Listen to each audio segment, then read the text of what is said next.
ವೀಕ್ಷಕರೇ ನಮಸ್ಕಾರ. ಇದರಿಂದ ನ್ಯೂಸ್ ಬುಲೆಟಿನ್ಗೆ ಸ್ವಾಗತ. ನಾನು ಅಕ್ಷತಾ ಕಟಕಾವಲ್. ಮಹದೇವಪುರ ಕರ್ನಾಟಕ ರಕ್ಷಣಾ ವೇದಿಕೆ ಆಟೋ ಚಾಲಕರ ಸಂಘದ ವತಿಯಿಂದ ವರ್ತೂರು ಸಮೀಪದ ಗುಂಜೂರು ಪಾಳ್ಯದಲ್ಲಿ ಅದ್ದೂರಿಯಾಗಿ ಕನ್ನಡ ರಾಜ್ಯೋತ್ಸವವನ್ನು ಆಚರಿಸಲಾಯಿತು. ಕರ್ನಾಟಕ ರಕ್ಷಣಾ ವೇದಿಕೆ ನಾರಾಯಣಗೌಡರ ಬಣದ ವತಿಯಿಂದ ರಾಜ್ಯ ಸಂಘಟನಾ ಕಾರ್ಯದರ್ಶಿ ರಾಮಣ್ಣನವರ ನೇತೃತ್ವದಲ್ಲಿ ಕಾರ್ಯಕ್ರಮ ಆಯೋಜಿಸಲಾಗಿತ್ತು. ಕನ್ನಡ ತಾಯಿ ಭುವನೇಶ್ವರಿಗೆ ಪುಷ್ಪ ನಮನ ಸಲ್ಲಿಸಿ ಗ್ರಾಮದ ಪ್ರಮುಖ ಬೀದಿಗಳಲ್ಲಿ ಭುವನೇಶ್ವರಿಯ ಮೆರವಣಿಗೆಯನ್ನ ಮಾಡಲಾಯಿತು. ಈ ಸಂದರ್ಭದಲ್ಲಿ ಮಾಜಿ ತಾಲೂಕು ಪಂಚಾಯಿತಿ ಅಧ್ಯಕ್ಷರಾದ ರಾಮಕೃಷ್ಣಪ್ಪ, ಗುಂಜೂರು ಬಸವರಾಜ್ ಹಾಗೂ ಜಿಟಿ ನಾಗೇಶ್ ಮತ್ತು ರಕ್ಷಣಾ ವೇದಿಕೆ ಬೆಂಗಳೂರು ಪ್ರಧಾನ ಕಾರ್ಯದರ್ಶಿ ಮಲ್ಲಿಕಾರ್ಜುನ ಮತ್ತು ಕ್ಷೇತ್ರದ ಅಧ್ಯಕ್ಷರಾದ ಸುಶೀಲಮ್ಮ, ಗುಂಜೂರು ಶಾಖೆ ಅಧ್ಯಕ್ಷರಾದ ಬಳ್ಳಾರಿ ನಾಗ ಸೇರಿದಂತೆ ಮತ್ತಿತರರು ಉಪಸ್ಥಿತರಿದ್ದರು. Bureau news, Praja power TV, Bengaluru. ಬೆಂಗಳೂರಿನ ಜನತಾದಳದ ರಾಜಾಜಿನಗರ ವಿಧಾನಸಭಾ ಕ್ಷೇತ್ರದ ವತಿಯಿಂದ ಅದ್ದೂರಿಯಾಗಿ ಕನ್ನಡ ರಾಜ್ಯೋತ್ಸವ ಆಚರಿಸಲಾಯಿತು. ಜನತಾದಳ ಜೆಡಿಎಸ್ ಎಚ್ಎಂ ರಮೇಶ್ ಗೌಡರ ನೇತೃತ್ವದಲ್ಲಿ ನಡೆದ 35ನೇ ವರ್ಷದ ಕರಾಟೆ ಕಿಂಗ್ ಆಟೋ ಶಂಕರ್ ನಾಗ್ ರವರಿಗೆ ಹುಟ್ಟುಹಬ್ಬದ ಶುಭಾಶಯಗಳನ್ನು ಕೋರಿದರು ಹಾಗೂ ಸಿಹಿ ಹಂಚಿ ಸಡಗರ ಸಂಭ್ರಮದಿಂದ ಕೇಕ್ ಅನ್ನು ಕತ್ತರಿಸಿ ಅಭಿಮಾನಿಗಳಿಗೆ ಊಟದ ವ್ಯವಸ್ಥೆಯನ್ನು ಕೂಡ ಮಾಡಲಾಗಿತ್ತು. ಇದೇ ಸಂದರ್ಭದಲ್ಲಿ ಬೆಂಗಳೂರು ಮಹಾನಗರ ಜನತಾದಳ ಮಹಿಳಾ ಘಟಕದ ಅಧ್ಯಕ್ಷರಾದ ಶ್ರೀಮತಿ ಶೈಲಜಾ ರಾವ್, ರಾಜಾಜಿನಗರ ಕ್ಷೇತ್ರ ಅಧ್ಯಕ್ಷರಾದ ಶ್ರೀ ಶಶಿಕುಮಾರ್ ಹಾಗೂ ಮುಖಂಡರು, ಕಾರ್ಯಕರ್ತರು ಉಪಸ್ಥಿತರಿದ್ದರು. ವರದಿ ವೇದಮೂರ್ತಿ, ಪ್ರಜಾಪವರ್ ನ್ಯೂಸ್, ಬೆಂಗಳೂರು. ಭಾನುವಾರ ಬನ್ನೇರುಘಟ್ಟ ರೋಡ್ ಅರಕೆರೆಯಲ್ಲಿ ವಿಜಯಕುಮಾರ್ ಹಾಗೂ ಅವರ ಸ್ನೇಹಿತರು ಆಟೋ ಚಾಲಕರ ವತಿಯಿಂದ ಶಂಕರ್ ನಾಗ್ ಅವರ ಹುಟ್ಟುಹಬ್ಬದ ವಿಶೇಷವಾಗಿ ಕನ್ನಡ ರಾಜ್ಯೋತ್ಸವ ಕಾರ್ಯಕ್ರಮವನ್ನು ಆಚರಿಸಿದರು. ವಿಶೇಷವಾಗಿ ಅಲ್ಲಿ ಇರುವಂತಹ ಎಲ್ಲ ಆಟೋ ಚಾಲಕರಿಗೂ ಯೂನಿಫಾರ್ಮ್ ವಿತರಿಸಲಾಯಿತು ಮತ್ತು ಅನ್ನದಾನವನ್ನು ವಿಜೃಂಭಣೆಯಿಂದ ವಾರ್ಡಿನ ಕಾರ್ಪೊರೇಟರ್ ಆದ ಭಾಗ್ಯಲಕ್ಷ್ಮಿ ಮುರಳಿರವರು ಅಲ್ಲಿನ ಕಾರ್ಯಕ್ರಮಕ್ಕೆ ಬಂದು ಭಾಗವಹಿಸಿ ಅವರ ನೇತೃತ್ವದಲ್ಲಿ ವಿಜೃಂಭಣೆಯಿಂದ ಅನ್ನ ಸಂತರ್ಪಣೆ ನೆರವೇರಿಸಿದರು. ವರದಿ ವೇದಮೂರ್ತಿ, ಪ್ರಜಾಪವರ್ ಟಿವಿ, ಬೆಂಗಳೂರು. ಗದಗ ಜಿಲ್ಲೆ ಗಜೇಂದ್ರಗಡ ತಾಲೂಕಿನಲ್ಲಿ ಶ್ರೀ ಕ್ಷೇತ್ರ ಧರ್ಮಸ್ಥಳ ಗ್ರಾಮೀಣಾಭಿವೃದ್ಧಿ ಯೋಜನೆ ಬೇಸಿ ಟ್ರಸ್ಟ್ ರಿಜಿಸ್ಟ್ರೇಷನ್ ರೋಣ ಇವರ ವತಿಯಿಂದ ತಾಲೂಕು ಮಟ್ಟದ ಮಹಿಳಾ ವಿಚಾರಗೋಷ್ಠಿ ಕಾರ್ಯಕ್ರಮವನ್ನು ಏರ್ಪಡಿಸಿದರು. ಕಾರ್ಯಕ್ರಮದಲ್ಲಿ ಪ್ರಾಸ್ತಾವಿಕವಾಗಿ ಮಾತನಾಡಿದ ಯೋಜನಾಧಿಕಾರಿಗಳಾದ ಮಹಾಬಲೇಶ್ವರ ಪಟಗಾರ ಅವರು, ಯೋಜನೆಯ 10 ಹಲವಾರು ಕಾರ್ಯಕ್ರಮಗಳು ಇವೆ. ಮನುಷ್ಯನ ಹುಟ್ಟಿನಿಂದ ಸಾವಿನವರೆಗೂ ಬೇಕಾಗುವ ಎಲ್ಲಾ ಯೋಜನೆ ನಮ್ಮದಾಗಿದೆ ಎಂದು ಅವರು ಹೇಳಿದ್ದಾರೆ. ಕಾರ್ಯಕ್ರಮದ ಅಧ್ಯಕ್ಷತೆಯನ್ನು ವಹಿಸಿದ ರವೀಂದ್ರ ಶಾ, ಅರ್ಜುನ್ ಶಾ ಶಿಂಗ್ರಿ ಅವರು ಯೋಜನೆ ಕಾರ್ಯಕ್ರಮಕ್ಕೆ ಒಳ್ಳೆಯ ಅಭಿಪ್ರಾಯವನ್ನು ವ್ಯಕ್ತಪಡಿಸಿದ್ದಾರೆ. ಮಹಿಳೆಯರ ರಕ್ಷಣೆಯಲ್ಲಿ ಆರಕ್ಷಕ ಠಾಣೆ ಪಾತ್ರ ಎಂದು ಆರಕ್ಷಕ ಠಾಣೆಯ ಮಂಜುಳಾ ಅವರು ಮಾತನಾಡಿದ್ದಾರೆ. ಶಿಕ್ಷಣದಲ್ಲಿ ಮಹಿಳೆಯ ಪಾತ್ರ ಎನ್ನುವ ವಿಚಾರಗೋಷ್ಠಿಯನ್ನ ಶ್ರೀ ಅನ್ನದಾನೇಶ್ವರ ಪದವಿ ಪೂರ್ವ ಮಹಾವಿದ್ಯಾಲಯ ಪ್ರಾಂಶುಪಾಲರಾದ ವಸಂತರಾವ್ ಅವರು ಮಾತನಾಡಿ, ತೊಟ್ಟಿಲು ತೂಗುವ ಕೈ ಜಗತ್ತನ್ನೇ ತೂಗಬಲ್ಲದು ಎನ್ನುವ ಗಾದೆಯ ಮಾತಿಗೆ ಪೂರಕವಾಗಿ ಮಹಿಳೆಯೇ ಎಲ್ಲಾ ಕ್ಷೇತ್ರದಲ್ಲಿ ಮುಂದಿದ್ದಾರೆ ಎಂದು ಅವರು ಹೇಳಿದ್ದಾರೆ. ಪ್ರಸ್ತುತ ವಿದ್ಯಮಾನದಲ್ಲಿ ಮಹಿಳೆಯ ಹಕ್ಕು ಕುರಿತು ನ್ಯಾಯವಾದಿಗಳಾದ ಶ್ರೀಮತಿ ರೇಷ್ಮಾ ಅವರು ಮಾತನಾಡಿದ್ದಾರೆ.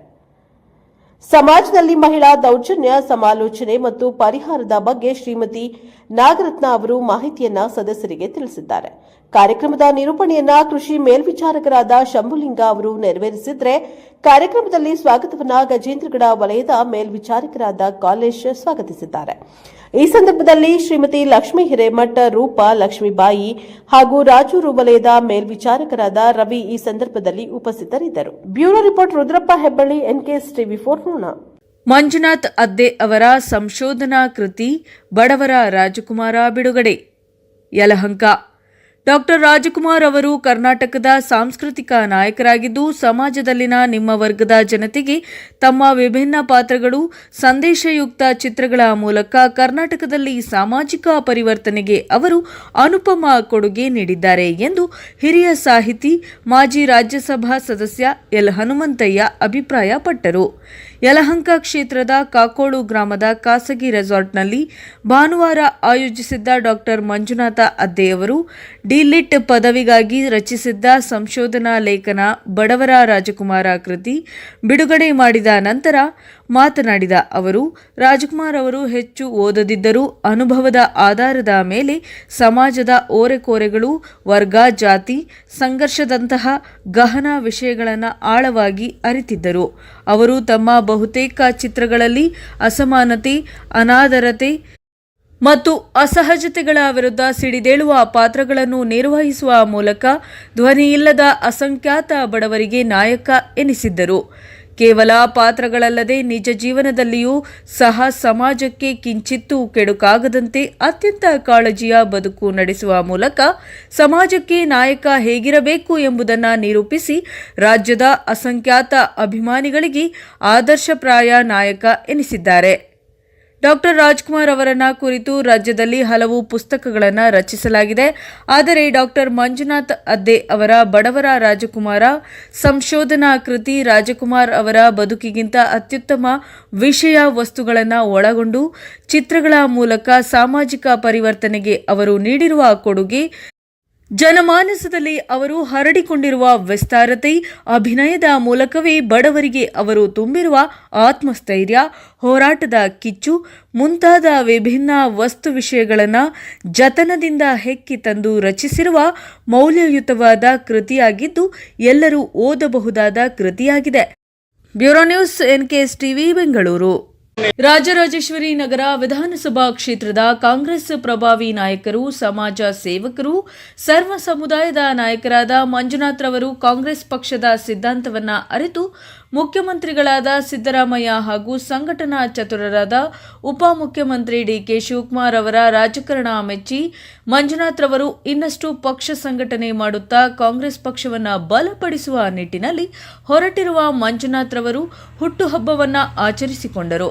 ಇವರ ಹುಟ್ಟುಹಬ್ಬಕ್ಕೆ ಬರುವಂಥ ಅಭಿಮಾನಿಗಳು ಹಾರ, ಕೇಕು ತರುವುದರ ಹೊರತುಪಡಿಸಿ ನನ್ನದೇ ಆದ ಸಮಾಜಕ್ಕೆ ಕೊಡುಗೆ ಕೊಡುವ ನಿಟ್ಟಿನಲ್ಲಿ ಹೊರಟಿರುವ ಮಂಜುನಾಥ್ ರವರು ಶಾಲೆಯನ್ನು ಅಭಿವೃದ್ಧಿಪಡಿಸುವ ನಿಟ್ಟಿನಲ್ಲಿ ದೇಣಿಗೆ ಸಂಗ್ರಹ ಮಾಡಿ ಮುಂದಿನ ದಿನಗಳಲ್ಲಿ ಶಾಲಾ ಅಭಿವೃದ್ಧಿ ಹಾಗೂ ಮಕ್ಕಳ ವಿದ್ಯಾಭ್ಯಾಸಕ್ಕೆ ಅನುಕೂಲವಾಗಬೇಕೆಂದು ಎಲ್ಲ ಅಭಿಮಾನಿಗಳು ಹಿತೈಷಿಗಳಲ್ಲಿ ಮನವಿ ಮಾಡಿಕೊಂಡರು. ಇನ್ನು ಇವರ ಹುಟ್ಟುಹಬ್ಬಕ್ಕೆ ಶುಭ ಹಾರೈಸಲು ಬಂದಂತಹ ಎಲ್ಲ ಕಾರ್ಯಕರ್ತರು, ಅಭಿಮಾನಿಗಳು ಸಹಾಯ ಮಾಡಿದರು. ಇವರ ಹುಟ್ಟುಹಬ್ಬಕ್ಕೆ ರಾಜರಾಜೇಶ್ವರಿ ನಗರ ವಿಧಾನಸಭಾ ಕ್ಷೇತ್ರದ ಹನುಮಂತರಾಯಪ್ಪ ಹಾಗೂ ಕುಸುಮ ಹನುಮಂತರಾಯಪ್ಪ, ಮಾಜಿ BBMP ಸದಸ್ಯರುಗಳು, ರಾಜಕೀಯ ಗಣ್ಯರು ಹಾಗೂ ಕಾಂಗ್ರೆಸ್ ಮುಖಂಡರು, ಕಾರ್ಯಕರ್ತರು, ಹಿತೈಷಿಗಳು ಬಂದು ಮಂಜುನಾಥ್ ರವರಿಗೆ ದೇವರು ಆರೋಗ್ಯ ಐಶ್ವರ್ಯ ಕೊಟ್ಟು ಇವರ ರಾಜಕೀಯ ಜೀವನ ಸುಗಮವಾಗಿ ಸಾಗಲಿ ಎಂದು ಶುಭವನ್ನ ಹಾರೈಸಿದರು. ವರದಿ ಶೋಭಾ, ಬೆಂಗಳೂರು, NKS ಟಿವಿ. ಕೆಂಪೇಗೌಡ ಅಂತಾರಾಷ್ಟ್ರೀಯ ವಿಮಾನ ನಿಲ್ದಾಣದಲ್ಲಿ ಮುಸ್ಲಿಮರು ಮಾಡಿದ ಸಾಮೂಹಿಕ ನಮಾಜ್ಗೆ ಸಾಮಾಜಿಕ ಜಾಲತಾಣಗಳಲ್ಲಿ ಭಾರೀ ವಿರೋಧ ವ್ಯಕ್ತವಾಗಿದೆ. ಕೆಂಪೇಗೌಡ ಅಂತಾರಾಷ್ಟ್ರೀಯ ವಿಮಾನ ನಿಲ್ದಾಣದ ಟರ್ಮಿನಲ್ 2ರಲ್ಲಿ ನಡೆದ ಸಾಮೂಹಿಕ ನಮಾಜ್ ಸಾಮಾಜಿಕ ಜಾಲತಾಣಗಳಲ್ಲಿ ಭಾರೀ ಚರ್ಚೆ ಮತ್ತು ಆಕ್ರೋಶಕ್ಕೆ ಕಾರಣವಾಗಿದೆ. ಏರ್ಪೋರ್ಟ್ ಒಳಭಾಗದಲ್ಲಿ ಪ್ರಾರ್ಥನಾ ಕೊಠಡಿ ವ್ಯವಸ್ಥೆ ಇದ್ದರೂ ಕೆಲವರು ಸಾರ್ವಜನಿಕ ಸ್ಥಳದಲ್ಲಿ ಸಾಮೂಹಿಕ ಪ್ರಾರ್ಥನೆ ಸಲ್ಲಿಸಿರುವ ವಿಡಿಯೋ ಇದೀಗ ವೈರಲ್ ಆಗಿದೆ. ಈ ಘಟನೆ ಕುರಿತು ನೆಟ್ಟಿಗರು ಪ್ರಶ್ನೆ ಎತ್ತಿದ್ದಾರೆ. ಅತಿ ಸೂಕ್ಷ್ಮ ಭದ್ರತಾ ಪ್ರದೇಶವಾಗಿರುವ ಏರ್ಪೋರ್ಟ್ನಲ್ಲಿ ಇಂತಹ ಸಾಮೂಹಿಕ ಪ್ರಾರ್ಥನೆಗೆ ಅನುಮತಿ ನೀಡಿದ್ದು ಯಾರು? ಕೆಲವರು RSS ಪಥಸಂಚಲನಕ್ಕೆ ಅನುಮತಿ ಕೇಳುತ್ತಾರೆ. ಆದರೆ ಏರ್ಪೋರ್ಟ್ನಲ್ಲಿ ಸಾಮೂಹಿಕ ನಮಾಜ್ಗೆ ಯಾರು ಅನುಮತಿ ಕೊಟ್ಟರು ಎಂದು ಪ್ರಶ್ನಿಸುತ್ತಿದ್ದಾರೆ. ಇನ್ನು ಮೆಕ್ಕಾಗೆ ತೆರಳುತ್ತಿದ್ದವರನ್ನ ಬೀಳ್ಕೊಡಲು ಬಂದಿದ್ದವರೇ ಈ ಸಾಮೂಹಿಕ ನಮಾಜ್ನಲ್ಲಿ ಪಾಲ್ಗೊಂಡಿದ್ದಾರೆಂದು ತಿಳಿದು ಬಂದಿದೆ. ಇನ್ನು ಏರ್ಪೋರ್ಟ್ ಸಿಬ್ಬಂದಿ ಹಾಗೂ ಭದ್ರತಾ ಪಡೆಗಳು ಈ ವೇಳೆ ಯಾವುದೇ ಕ್ರಮ ಕೈಗೊಂಡಿಲ್ಲ ಏಕೆ ಎಂದು ನೆಟ್ಟಿಗರ ಪ್ರಶ್ನೆಯಾಗಿದೆ. ಸಾಮಾಜಿಕ ಜಾಲತಾಣಗಳಲ್ಲಿ ವಿಡಿಯೋ ಹರಿದಾಡುತ್ತಿದ್ದಂತೆ ಮುಖ್ಯಮಂತ್ರಿ ಸಿದ್ದರಾಮಯ್ಯ ಮತ್ತು ಸಚಿವ ಪ್ರಿಯಾಂಕ್ ಖರ್ಗೆ ಅವರನ್ನು ಕೆಲವರು ಪ್ರಶ್ನಿಸಿದ್ದಾರೆ. ಸರ್ಕಾರದ ನಿಲುವು ಏನು ಎಂದು ಪ್ರಶ್ನೆ ಮಾಡಿದ್ದಾರೆ. ವರದಿ ಯಲಿಯೂರು ರಾಧಾಕೃಷ್ಣ, ದೇವನಹಳ್ಳಿ, NKS ಟಿವಿ. ಮಳವಳ್ಳಿ ತಾಲೂಕಿನ ಮಂಚನಹಳ್ಳಿ ಗ್ರಾಮದ ಶ್ರೀ ಭಕ್ತ ಕನಕದಾಸರ ಕ್ಷೇಮಾಭಿವೃದ್ಧಿ ಸಂಘದ ವತಿಯಿಂದ ಅದ್ದೂರಿ ಕನಕದಾಸರ ಜಯಂತಿ ಆಚರಣೆ ಮಾಡಲಾಯಿತು. ಕನಕದಾಸರ ಕಂಚಿನ ಪ್ರತಿಮೆಗೆ ಪುಷ್ಪಾರ್ಚನೆ ಮಾಡಿ ಮಾತನಾಡಿದ ಜಿಲ್ಲಾ KDP ಸದಸ್ಯ ಶಶಿರಾಜ್, ಮಹಾನ್ ವ್ಯಕ್ತಿಗಳು ಹಾಕಿಕೊಟ್ಟ ಮಾರ್ಗದಲ್ಲಿ ನಾವೆಲ್ಲರೂ ಸಮಾಜದ ನಿರ್ಮಾಣಕ್ಕಾಗಿ ದುಡಿದು ಯಾವ ಒಂದು ಜಾತಿಗೂ ಸೀಮಿತವಾಗದೆ ಎಲ್ಲರನ್ನ ಸಮಾನವಾಗಿ ಕಾಣುವ ಸಂದೇಶವನ್ನು ಸಾರಿದ ಕನಕದಾಸರನ್ನ ನಾವೆಲ್ಲರೂ ಅವರು ಹಾಕಿಕೊಟ್ಟ ಮಾರ್ಗದರ್ಶನದಲ್ಲಿ ನಡೆಯಬೇಕು ಎಂದು ತಿಳಿಸಿದರು.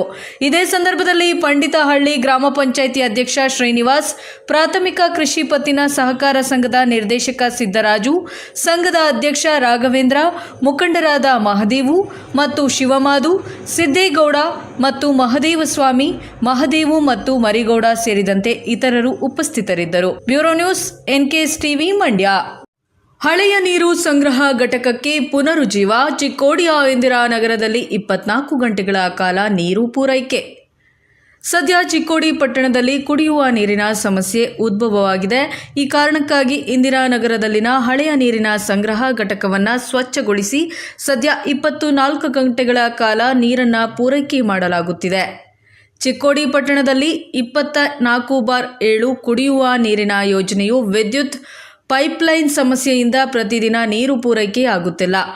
ಇದರಿಂದ ಕುಡಿಯುವ ನೀರಿನ ಸಮಸ್ಯೆಯನ್ನು ಮನಗಂಡು ಇಂದಿರಾನಗರದ ಸ್ಥಳೀಯ ಪುರಸಭೆ ಸದಸ್ಯ ಸಾಬಿರಾ ಜಮಾದಾರ ನೇತೃತ್ವದಲ್ಲಿ ಹಳೆಯ ನೀರಿನ ಟ್ಯಾಂಕರ್ ಅನ್ನು ಸ್ವಚ್ಛಗೊಳಿಸಿ ಅದರಲ್ಲಿ ಬೋರ್ ನೀರನ್ನು ಸಂಗ್ರಹಿಸಿ ಅದರ ಮೂಲಕ 24x7 ಪೈಪ್ಗೆ ಜೋಡಿಸಿ ಇಂದಿರಾನಗರದ ಪ್ರತಿ ಮನೆಗೆ 24 ಗಂಟೆಗಳ ನೀರು ಪೂರೈಕೆ ಮಾಡುತ್ತಿದ್ದಾರೆ. ಇನ್ನು ಸಾಬಿರಾ ಜಮಾದಾರರವರ ಸಮಾಜಮುಖಿ ಕಾರ್ಯಕ್ಕೆ ಸ್ಥಳೀಯರು ಮೆಚ್ಚುಗೆಯನ್ನ ವ್ಯಕ್ತಪಡಿಸಿದ್ದಾರೆ. ನೀರು ಸಂಗ್ರಹಿಸುವ ಘಟಕಕ್ಕೆ ಪೂಜೆಯನ್ನ ಸಲ್ಲಿಸಿ ವಿನೂತನ ಕಾರ್ಯಕ್ಕೆ ಚಾಲನೆಯನ್ನ ನೀಡಲಾಯಿತು. ಬಳಿಕ ಪುರಸಭೆ ಸದಸ್ಯ ಸಾಬಿರಾ ಜಮಾದಾರ ಮಾಧ್ಯಮಗಳ ಜೊತೆಗೆ ಮಾತನಾಡಿ, ಕುಡಿಯುವ ನೀರಿನ ಸಮಸ್ಯೆ ಅರಿತು ಇಂದಿರಾನಗರದಲ್ಲಿದ್ದ ಹಳೆಯ ನೀರಿನ ಘಟಕವನ್ನು ರಿಪೇರಿ ಮಾಡಿ ಬೋರ್ವೆಲ್ನ ಮೂಲಕ ನೀರು ಸಂಗ್ರಹ ಮಾಡಿ ಪ್ರತಿಯೊಂದು ಮನೆಗೆ 24 ಗಂಟೆಗಳ ನೀರಿನ ಪೂರೈಕೆ ಮಾಡುತ್ತಿದ್ದೇವೆ ಎಂದರು. ಸುಧೀರ್ ಮಾಯಪ್ಪ ಗೋಳ ಹಾಗೂ ಸುನೀಲಾ ಮಾಳಿ ಮತ್ತು ವೈಭವ ಮಾಳಿ, ಇಕಬಾಲ ಜಮಾದಾರ ಮತ್ತು ಮಂಜುರಾ ಜಮಾದಾರ ಮತ್ತು ಪರಸು ಮಾಳಗೆ, ಸಂತೋಷ ಕರನಿಂಗ್ ಮತ್ತು ಸಂತೋಷ ಕಾಂಬಳೆ ಮತ್ತು ಸುಶಾಂತ ಬುರಾಜೆ, ವಿಠಲ ಕಾಮಕರ ಮತ್ತು ಅರವಾಜ ಪಿರಾಜಾದೆ ಸೇರಿದಂತೆ ಇನ್ನಿತರರು ಈ ಕಾರ್ಯದಲ್ಲಿ ಉಪಸ್ಥಿತರಿದ್ದರು. Bureau news, NKS TV, Belagavi. Nagara Munnoli ಗ್ರಾಮದಲ್ಲಿ ಅದ್ದೂರಿಯಾಗಿ ಜರುಗಿದ ಕನಕದಾಸರ ಜಯಂತಿ. ಚಿಕ್ಕೋಡಿ ತಾಲೂಕಿನ ನಾಗರ ಮುನ್ನೋಳಿ ಗ್ರಾಮದಲ್ಲಿ ಕನಕದಾಸರ ಜಯಂತಿಯು ಅದ್ದೂರಿಯಾಗಿ ಜರುಗಿತು. ಪ್ರಾರಂಭದಲ್ಲಿ ಕನಕದಾಸರ ಭಾವಚಿತ್ರದ ಮೆರವಣಿಗೆಯ ನಾಗರ ಮುನ್ನೋಳಿ ಗ್ರಾಮಾದ್ಯಂತ ಚೆಂಡೆ ವಾದ್ಯಗಳೊಂದಿಗೆ ಸಹಸ್ರಾರು ಭಕ್ತರ ಸಮ್ಮುಖದಲ್ಲಿ ಅದ್ದೂರಿಯಾಗಿ ಜರುಗಿತು. ಬಳಿಕ ಕನಕದಾಸ ಭವನದಲ್ಲಿ ಜರುಗಿದ ವೇದಿಕೆ ಕಾರ್ಯಕ್ರಮದಲ್ಲಿ ಉಪನ್ಯಾಸಕರಾಗಿ ಆಗಮಿಸಿದ ಪೂಜಾರಿಯವರು ಭಕ್ತ ಕನಕದಾಸರ ಜೀವನ ಚರಿತ್ರೆ ಕುರಿತು ವಿಸ್ತೃತ ಉಪನ್ಯಾಸ ನೀಡಿದರು. ಇನ್ನು ಕಾರ್ಯಕ್ರಮದ ಮುಖ್ಯ ಅತಿಥಿಗಳಾಗಿ ಬೂಡಾ ಅಧ್ಯಕ್ಷ ಲಕ್ಷ್ಮಣರಾವ್ ಚಿಂಗಳೆಯವರು ಮಾತನಾಡಿ, ಕನಕದಾಸರ ಜೀವನ ಬೋಧನೆಗಳು, ಕೀರ್ತನೆಗಳು ಇಂದಿಗೂ ಜನರಿಗೆ ಮಾರ್ಗದರ್ಶನ ಹಾಗೂ ಸ್ಫೂರ್ತಿಯಾಗಿದೆ. ದಾಸ ಶ್ರೇಷ್ಠರೆಂದೇ ಕರೆಯಲಾಗುವ ಕನಕದಾಸರು ಓರ್ವ ಮಹಾನ್ ಹರಿದಾಸ ಸಂತ, ತತ್ವಜ್ಞಾನಿ ಹಾಗೂ ಕೀರ್ತನಾಕಾರರಾಗಿದ್ದರು. ಅವರು ಕರ್ನಾಟಕದಲ್ಲಿ ಭಕ್ತಿ ಚಳುವಳಿಯ ಬೆಳವಣಿಗೆಯಲ್ಲಿ ಪ್ರಮುಖ ಪಾತ್ರ ವಹಿಸಿದ್ದಾರೆ. ಕನಕದಾಸರ ಕೀರ್ತನೆಗಳು ಎಂದು ಕರೆಯಲ್ಪಡುವ ಅವರ ಕೀರ್ತನೆಗಳು ಭಕ್ತಿ ಸಂಯೋಜನೆಗಳು ಸಮಾಜವನ್ನು ಪ್ರೇರೇಪಿಸುತ್ತಿವೆ ಮತ್ತು ಉನ್ನತಿಗೊಳಿಸುತ್ತಿವೆ ಎಂದರು. ಇನ್ನು ಕಾರ್ಯಕ್ರಮದ ಅಧ್ಯಕ್ಷತೆ ವಹಿಸಿದ್ದ ಹಾಲುಮತ ಸಮಾಜದ ಹಿರಿಯ ಮುಖಂಡ ಸಿದ್ದಪ್ಪ ಮಾಯರಾಯಿ ಮಾತನಾಡಿ, ಕನಕದಾಸರು ಸಮಾಜದಲ್ಲಿ ಸಾಮಾಜಿಕ ಸೌಹಾರ್ದತೆ ಹಾಗೂ ಮಾನವೀಯ ಮೌಲ್ಯಗಳನ್ನು ಸಂದೇಶ ನೀಡಿದ ಮಹಾನ್ ಸಂತರು. ಇನ್ನು ನಾಗರ ಮುನ್ನೋಳಿ ಗ್ರಾಮದಲ್ಲಿ ಇವತ್ತು ಕನಕದಾಸರ ಜಯಂತಿ ಬಹಳ ಅದ್ದೂರಿಯಾಗಿ ಜರುಗಿದೆ. ಮುಂದಿನ ವರ್ಷವೂ ಕೂಡ ಇದಕ್ಕಿಂತ ವಿಜೃಂಭಣೆಯಿಂದ ಆಚರಿಸಲಾಗುವುದು ಎಂದರು. ಇನ್ನು ಈ ಸಂದರ್ಭದಲ್ಲಿ ಗ್ರಾಮ ಪಂಚಾಯತ್ ಅಧ್ಯಕ್ಷ ರಾಜಮ್ಮ ಮುಲ್ತಾನಿ, ಉಪಾಧ್ಯಕ್ಷ ಶಾಂತಾ ಬಾನೆ, ಶಂಕರ ಹೆಗಡೆ, ಶಿವು ಮೈರಾಯಿ, ಅರುಣಾ ಮೈರಾಯಿ, ರಾಜು ಕುಂಬರ ಮತ್ತು ಜ್ಯೋತ್ಯಪ್ಪ ಕಗ್ಗನವರ, ಅನಿಲ ಈಟಿ ಮತ್ತು ಕುಮಾರ ಈಟಿ ಮತ್ತು ಲಗಮಣ್ಣ ಬಂಬಲವಾಡೆ, ಎಂಕೆ ಪೂಜಾರಿ ಮತ್ತು ಮಾರುತಿ ಮೈರಾಯಿ, ಬಾಳಪ್ಪ ಬಾನೆ, ಶ್ರೀಶೈಲ ನಾಗರಾಳೆ, ಇನ್ನು ಸುರೇಶ್ ಕೋಟೆ ಸೇರಿದಂತೆ ಇನ್ನಿತರರು ಉಪಸ್ಥಿತರಿದ್ದರು. Bureau news, NKS TV, Belagavi. ಇದಾಗಿತ್ತು ಇದರಿಂದ ನ್ಯೂಸ್ ಬುಲೆಟಿನ್. ನಿರಂತರ ಸುದ್ದಿಗಾಗಿ ನೋಡ್ತಾ ಇರಿ ಎನ್ಕೆಎಸ್ ಟಿವಿ 4, ಇದು ನಿರಂತರ ಕಾರ್ಯಪಡ.